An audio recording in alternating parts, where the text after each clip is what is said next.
আসসালামু আলাইকুম। আমরা যারা স্বেচ্ছাসেবী কাজ করি আমাদের অবশ্যই প্রধান উদ্দেশ্য থাকে মানুষের উপকার করা। তো আমরা উপকার করতে আসলে অবশ্যই এখন যারা পরশুরামের দিকে আসতে চাচ্ছেন, ফুলকাদিতে কাজ করতে চাচ্ছেন, আপনাদেরকে অবশ্যই বোট নিয়ে বা নৌকা নিয়ে আসতে হবে, পানিতে কাজ করতে হবে, এই মেন্টালিটি নিয়ে আসতে হবে। আপনি যদি এটা ছাড়া আসেন সিএনজি বা আদারওয়াইজ যে কোনো কিছু নিয়ে এখানে আসে কোনো লাভ হবে না, না সঠিক মানুষের কাছে পৌঁছতে পারবেন না, যাদের যেটা প্রয়োজন ওইটার কাছে আপনারা যেতে পারবেন না, ওই মানুষদের কাছে আপনারা যেতে পারবেন না।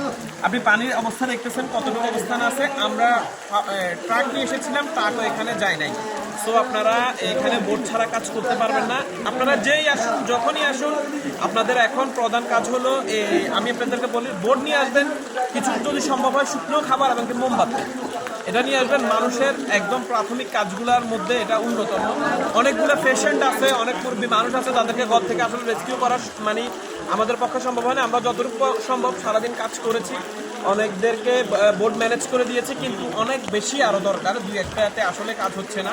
আমরা আমাদের পক্ষ থেকে যথেষ্ট চেষ্টা করেছি। আগামীতে আপনারা যারা আসতে চাচ্ছেন বোর্ড নিয়ে আসবেন, আর যদি সম্ভব হয় শুকনো খাবার বা মোমবাতি নিয়ে আসবেন। ধন্যবাদ।